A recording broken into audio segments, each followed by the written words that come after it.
Hello students, welcome. मैं doctor Usha Pillai, associate professor SCRS government college Sawai Madhopur. आज हम पॉलीमरेज चेन रिएक्शन या जिसे शॉर्ट में PCR कहते हैं, यानी कि पॉलीमरेज श्रृंखला अभिक्रिया, इसके बारे में पढ़ेंगे, जो आपके सिलेबस में है पेपर 3 में। उसके बारे में हम आज अध्ययन करेंगे।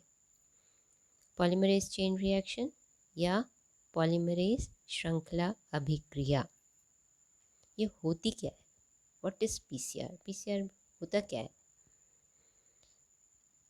PCR जो है एक टेक्निक है, जिससे एक रिएक्शन है जिसे लैब में करवाया जाता है, और जिस विधि से हम DNA के एक छोटे खंड से बहुत अधिक संख्या में DNA की प्रतियां प्राप्त कर सकते हैं, उस विधि को पॉलीमरेज चेन रिएक्शन कहते हैं या PCR कहते हैं। इस PCR पॉलीमरेज चेन रिएक्शन की जो खोज है, यह कैरी म्यूलियस ने की थी 1984 में, जिसके लिए नोबेल प्राइज़ मिला उन्हें 1993 में। इस प्रविधि में PCR मशीन के उपयोग से क्लोनिंग प्रक्रिया के द्वारा जीवित कोशिकाओं के उपयोग के बिना ही, यानी कि पात्रे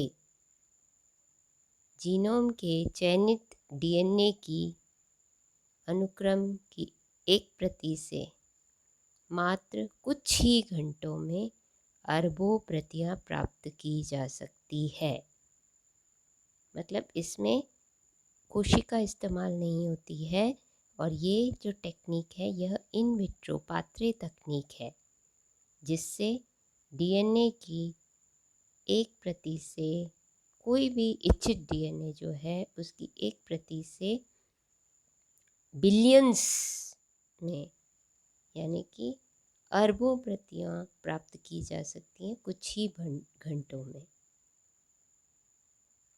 और इस विधि का प्रयोग हम तभी कर सकते हैं, या यह विधि तभी प्रयोग में लाई जा सकती है जब DNA अनुक्रम के सिरों के न्यूक्लियोटाइड्स, DNA के जो सिरे होते हैं 5' 3' 3' 5' सिरे जो होते हैं, उसमें 3' सिरों के न्यूक्लियोटाइड्स के सीक्वेंस अनुक्रम ज्ञात हो।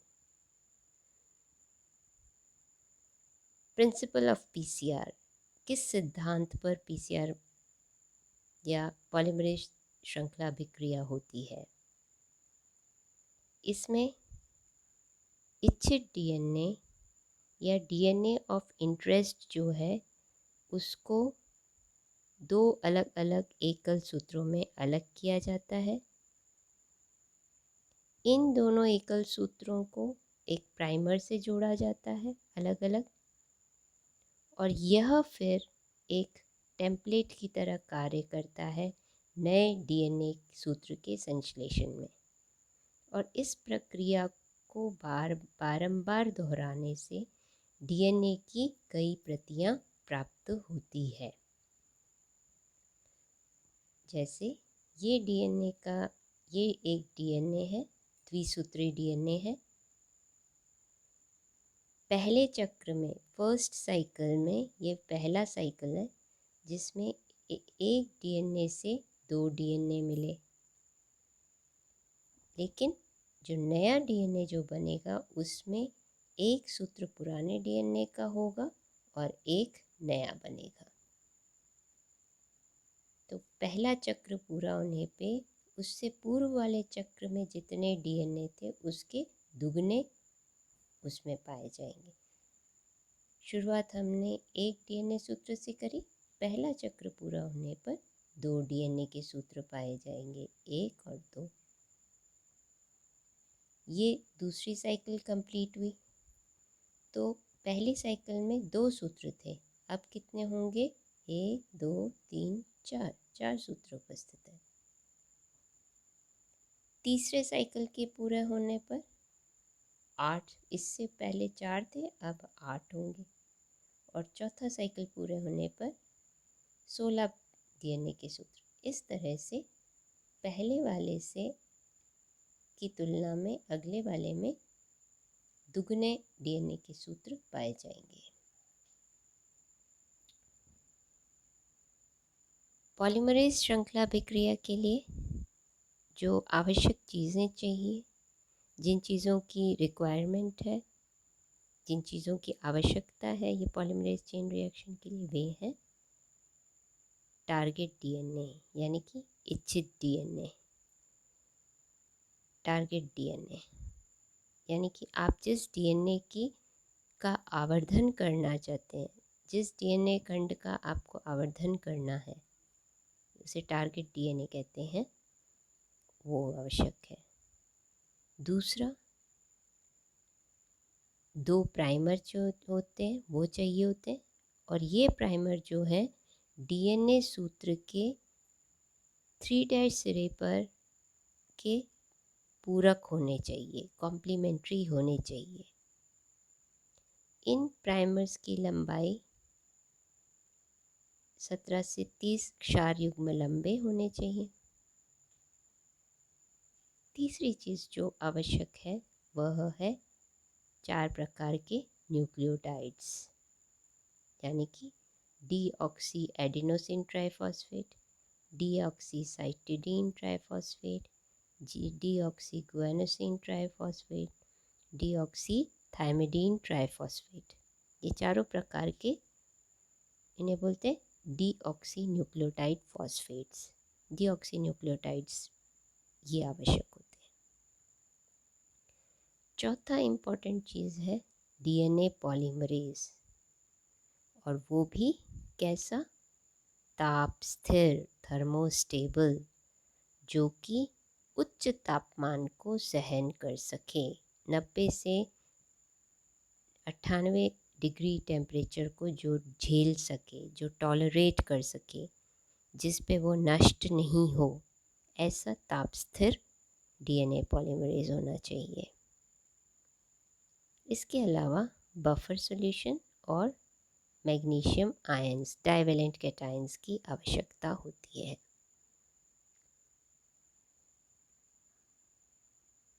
पीसीआर मशीन में उपयोग में आने वाला जो डीएनए पॉलीमरेज जो है वह, अभी मैंने बताया, बहुत स्पेशल होता है, दूसरे डीएनए पॉलीमरेज से अलग होता है। किस एस्पेक्ट में, किस आधार पर अलग होना चाहिए? ये जो डीएनए पॉलीमरेज है यह थर्मोस्टेबल होना चाहिए, यानी कि ताप स्थिर होना चाहिए।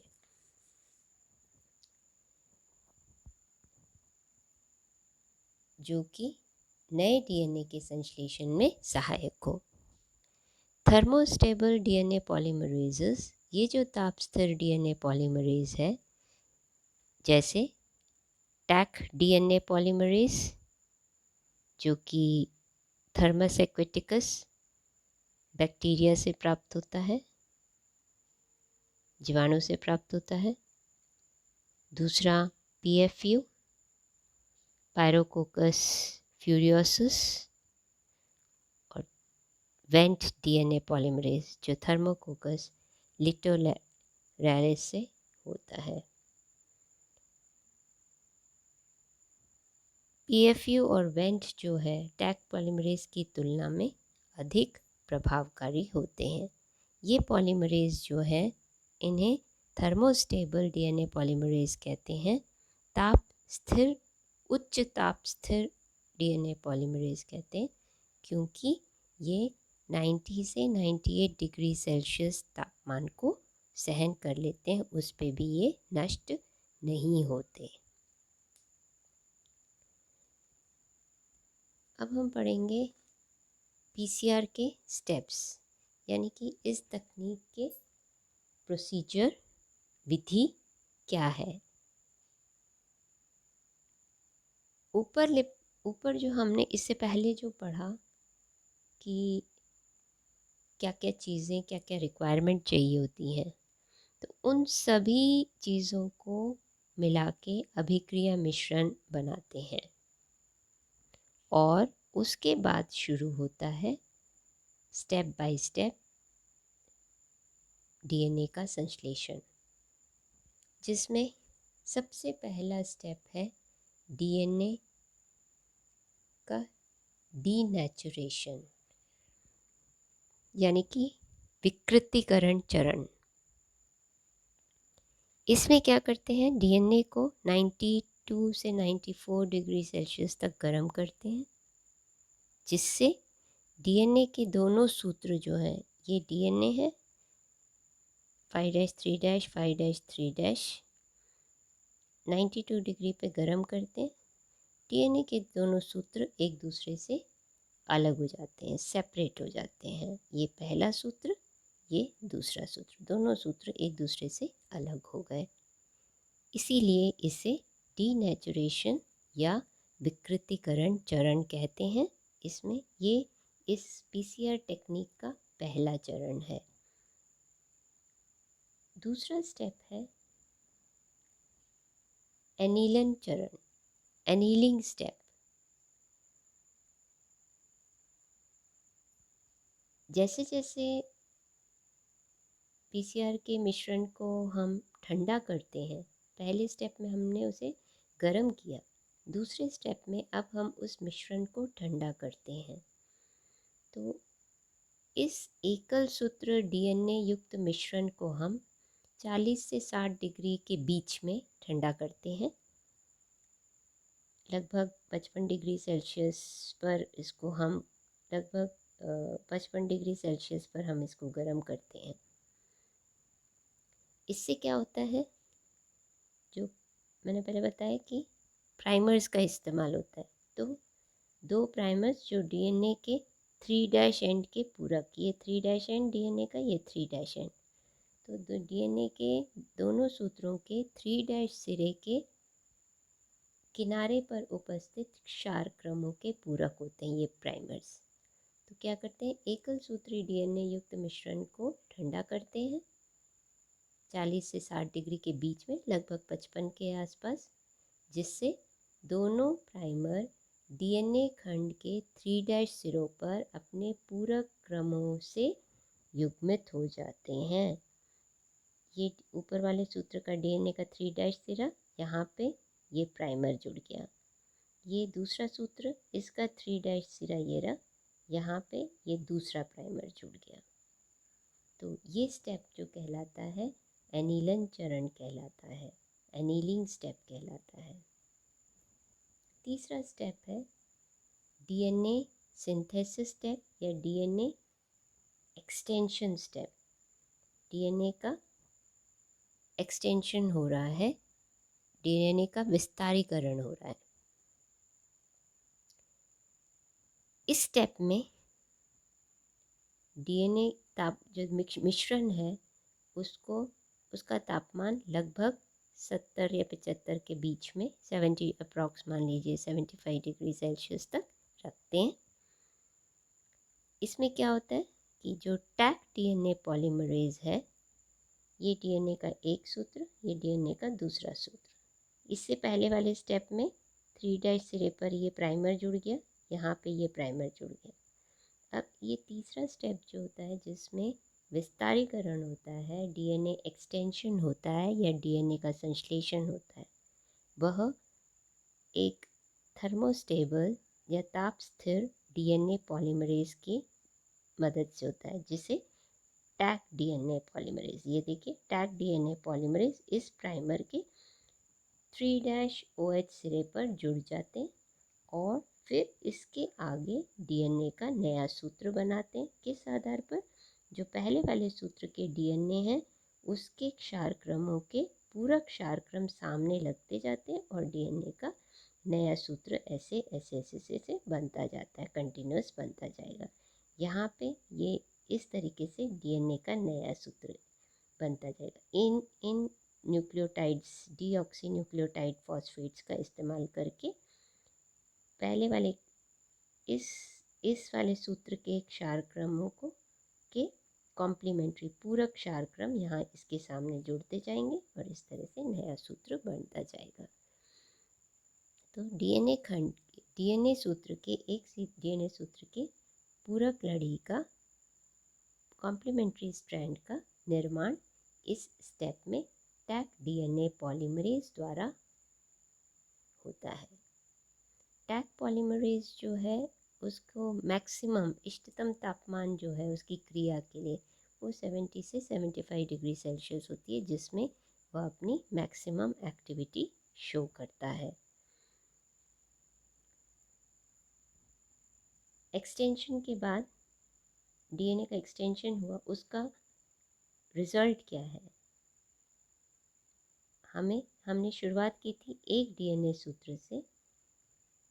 तीसरा स्टेप कंप्लीट होने पे हमें मिला एक सूत्र से दो सूत्र, ये पहला और ये दूसरा, दो सूत्र मिल गए, दो डीएनए के स्ट्रैंड मिले।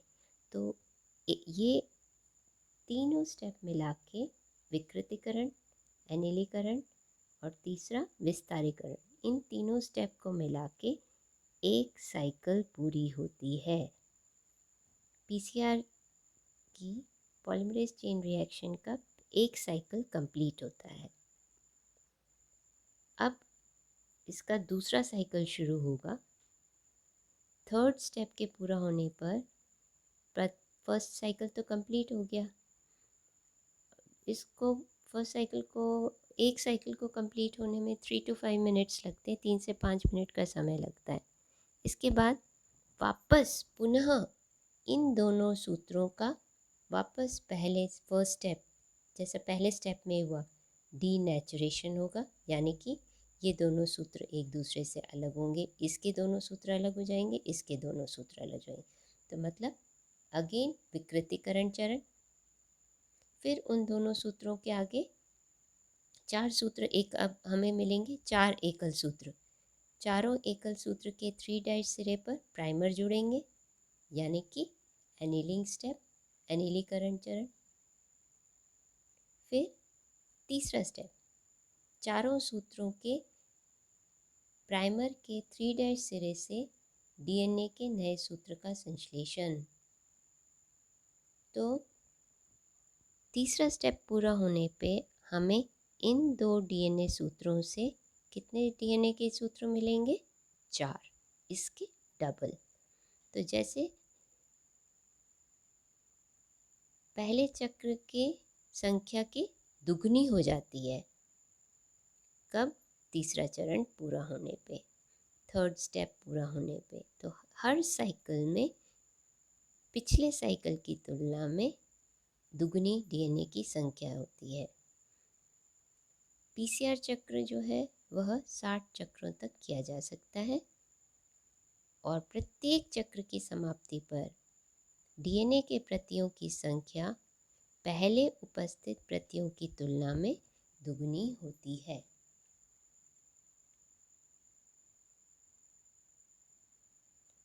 ये जो है एक चक्र जो है उसके लिए उसके 3 स्टेप्स हैं। ये पहला स्टेप, फर्स्ट स्टेप, जिसे डीनेचुरेशन स्टेप बोलते हैं। तो इसमें ग्राफ में दर्शाया गया है टेम्परेचर और टाइम के रिलेशन में।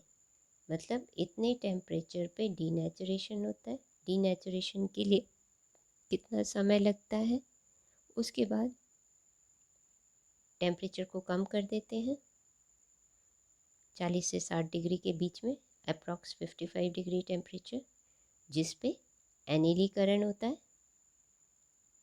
फिर उसके बाद टेम्परेचर को फिर और बढ़ाते हैं 75 डिग्री पे, ये एनिलीकरण स्टेप। और फिर तीसरा स्टेप जो है वह है डीएनए संश्लेषण या डीएनए का विस्तारीकरण। तो टेम्परेचर और टाइम के रेंज में ये इस तरीके से वर्क करता है और ऐसे तीनों स्टेप कंप्लीट होते हैं। ये है थर्मोसाइक्लर या पीसीआर मशीन। इस मशीन की हेल्प से हम डीएनए की अरबों प्रतियां कुछ ही घंटों में एक डीएनए की प्रति से अरबों प्रतियां कुछ ही घंटों में प्राप्त कर सकते हैं। इस मशीन को पीसीआर मशीन या थर्मोसाइक्लर कहते हैं।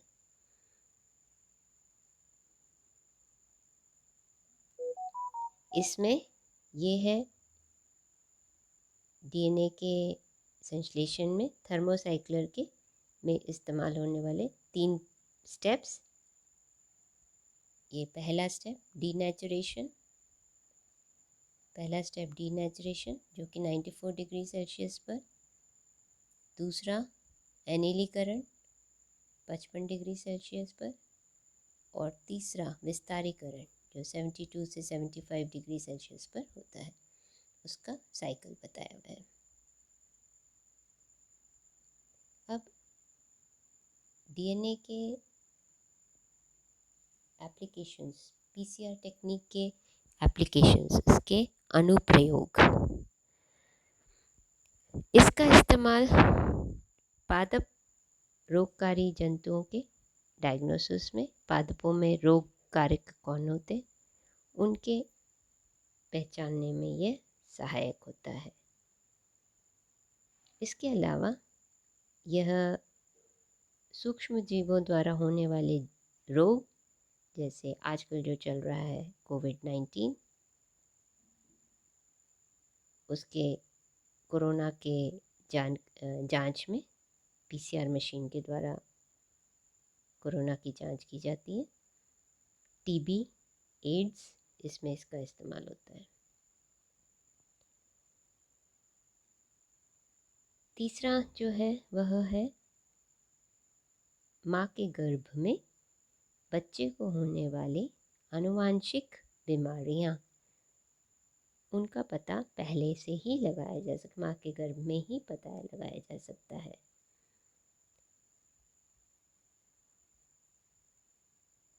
जैसे सिकल सेल एनीमिया, हीमोफीलिया इत्यादि। डीएनए फिंगरप्रिंटिंग टेक्निक द्वारा अपराधी व अवैध संतानों का पता लगाने के लिए संबंधित व्यक्ति के खून, बाल में उपस्थित डीएनए खंडों का पीसीआर द्वारा एम्प्लीफिकेशन करवाकर या आवर्धन करवाकर या उसकी कई प्रतियां बनवाकर किया जा सकता है। इसका इस्तेमाल डीएनए की सीक्वेंसिंग के लिए, डीएनए के क्षार क्रमों को ज्ञात करने के लिए भी किया जाता है। पीसीआर का एक और जो यूज़ है वह है किसी जीव में किसी अन्य जीव से स्थानांतरित किए गए ट्रांसजीन की उपस्थिति ज्ञात की जा सकती है। Confirming the presence of transgene in any organism. अगला जो है, पीसीआर के द्वारा भ्रूणों के लिंग का पता लगाया जा सकता है। पात्रे निषेचित इन विट्रो फर्टिलाइज्ड पशु भ्रूणों के को गर्भाशय में स्थापन के पहले उनका लिंग ज्ञात कर सकते हैं इस विधि द्वारा। इसके एक और अनुप्रयोग जो है वह है कि किसी भी जाति के विभिन्न इंडिविजुअल्स, व्यष्टियों की विभिन्न कोशिकाओं में उपस्थित किसी जीन की बहुत सी प्रतियां प्राप्त की जा सकती हैं। इन प्रतियों को जीन क्लोनिंग अथवा डीएनए सीक्वेंसिंग के लिए उपयोग कर सकते हैं। इससे रोग निदान में, डिजीज़ के डायग्नोसिस में या पॉपुलेशन जेनेटिक्स में हम इसका उपयोग कर सकते हैं। पीसीआर द्वारा सूक्ष्म विच्छेदित क्रोमोसोम्स, जैसे ड्रोसोफिला का सलाइवरी ग्लैंड क्रोमोसोम है, इन खंडों को आवर्धित करके किसी जीन की संबंधित क्रोमोसोम में भौतिक स्थिति, फिजिकल लोकेशन ज्ञात कर सकते हैं। ये भी इसका एक अनुप्रयोग है, ये भी एक इसका यूज़ है। पीसीआर द्वारा इवोल्यूशनरी बायोलॉजी, यानी कि लुप्त हुए जीवों के अवशेष से अति अल्प मात्रा में प्राप्त डीएनए का प्रवर्धन संभव है। वैज्ञानिकों ने 40,000 वर्ष पूर्व के विशालकाय जंतु मैमथ के डीएनए का इस विधि से प्रवर्धन करने में सफलता प्राप्त की और उन्होंने ये प्रूव किया कि वर्तमान में जो वह हाथी है उनसे ये मैमथ संबंधित है। मतलब mammoth is related to today's elephant. इसका एक और अनुप्रयोग है जीन मैनिपुलेशन और एक्सप्रेशन, अर्थात किसी भी जीव के जीन संरचना में परिवर्तन करना और उसकी अभिव्यक्ति के बारे में अध्ययन करना। तो इस तरीके से पीसीआर अत्यंत उपयोगी विधि है जिसका हमने अभी अध्ययन किया।